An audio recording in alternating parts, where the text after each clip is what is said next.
Skuad timnas saat ini pun mulai menjadi sorotan tajam salah satu pemain Arab Saudi, yaitu sang striker Salem Al-Dawsari. Pemain yang bahkan pernah membobol gawang Argentina di Piala Dunia 2022 ini menyebut kalau keheranannya dengan skuad timnas Indonesia yang berbeda-beda. Ya tentu dia pernah main melawan Indonesia pada September tahun lalu, namun di laga kedua saat bermain di GBK dia tidak main karena cedera. Dirinya menyebut kalau buta kekuatan timnas Indonesia yang selalu mendapatkan perubahan dan pemainnya selalu bertambah. Sebut saja Ole Romeni, Kevin Dix, Dian James, Joy Pelupesi, Mau Zylstra, dan Miliano Jonathans. Nama-nama tersebut belum ada saat Indonesia menahan Saudi tahun lalu di King Abdullah Sports, dan saat ini bisa saja membuat kejutan baru di pekan depan. Salem Al-Dawsari menyebut kalau dia perlu mempelajari pemain yang belakangan yang dia hadapi, dan salah satu hal yang masih membekas di ingatannya adalah saat eksekusi penaltinya berhasil ditepis oleh kiper debutan saat itu Marten Paes. The next station is Indonesia. To Indonesia, coming from behind to score first goal for Indonesia national team. So easy. A Fortuna Sittard player now making his debut goal for Indonesia national team. Indonesia 2, Vietnam 0.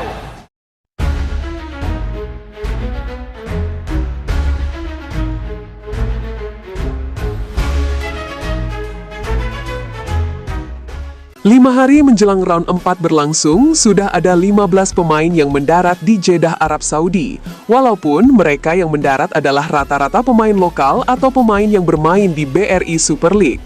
Namun yang menarik adalah dengan munculnya sosok Ole Romeni yang nampak berpose dengan salah satu supporter timnas Indonesia di bandara kedatangan. Hal itu membuat total skuad timnas saat ini sudah hampir separuh berada di Saudi. Sisa 14-an lagi yang masih bermain dan berada di Eropa, dan rencananya beberapa dari mereka akan mendarat 2 hari berselang. Khusus untuk Calvin Verdong, nampaknya agak sedikit telat karena masih memainkan pertandingan terakhir di tanggal 6 melawan PSG. Sampai saat ini belum ada latihan perdana yang dilakukan oleh skuad Patrick Kluivert, tapi gak tahu nanti malam. Melihat kedalaman skuad timnas saat ini, memang cukup layak dibilang bisa lolos Pildun. Kalau gak lolos langsung pun minimal jangan kalahan 2 kali agar bisa lanjut ke round 5.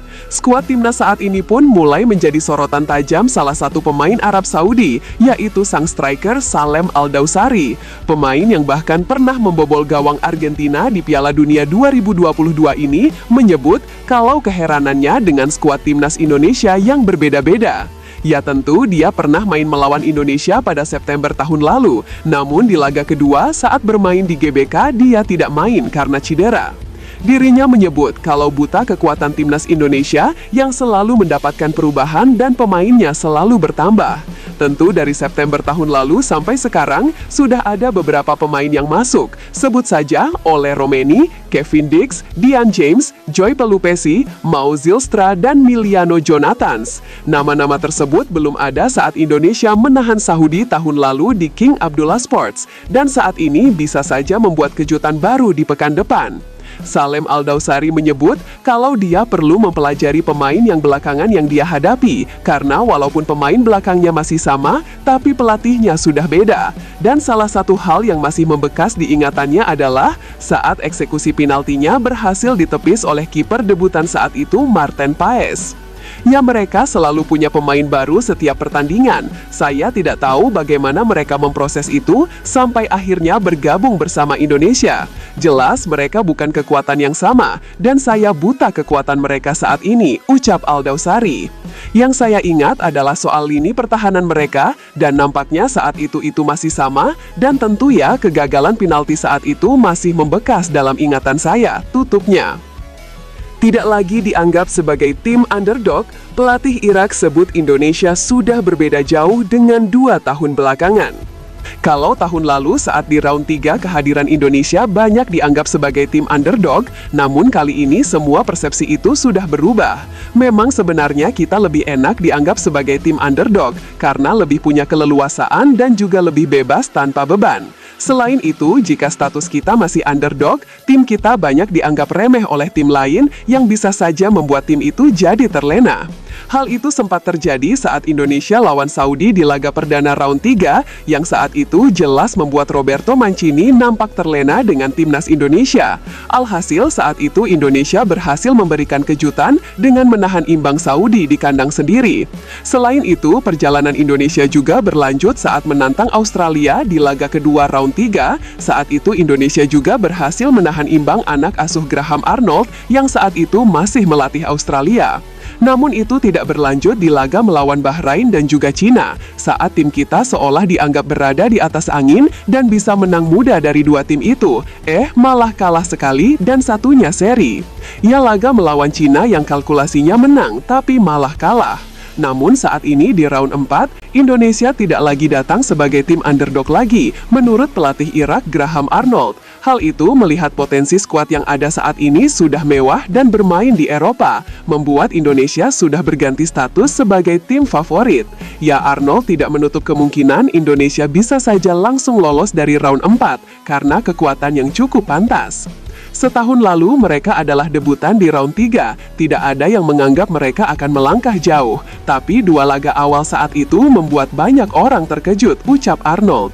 Di posisi sekarang round 4, status mereka tidak lagi datang sebagai tim underdog, karena secara kekuatan dan juga materi pemain, mereka adalah tim yang solid.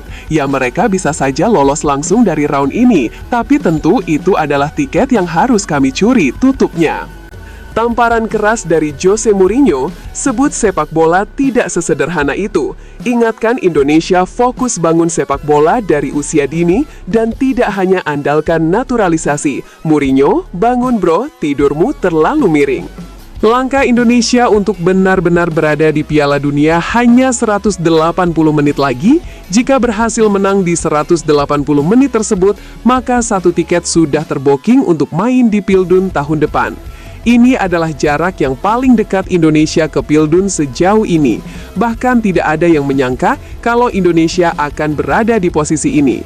Tentu itu adalah bentuk dan juga supporting dan pemain keturunan atau diaspora kita yang akhirnya memilih bergabung bersama Indonesia dan bisa membawa Indonesia sampai sejauh ini. Karena toh kalau pakai pemain Liga 1 Indonesia semua, boro-boro deh lolos round 4. Bahkan ke round 3 nampaknya juga susah. Tapi Anda tidak bisa terus-menerus mengandalkan itu untuk jangka panjang, ucap Mo. Anda harus mulai memikirkan pembinaan usia muda dan memberikan kesempatan bagi talenta di sekitar sana. Itu bisa mengangkat tim Anda untuk jangka panjang dan terus berkelanjutan, tutupnya. Wah, gimana pendapat kalian guys? Jangan lupa tinggalin komentar kalian di bawah ya guys.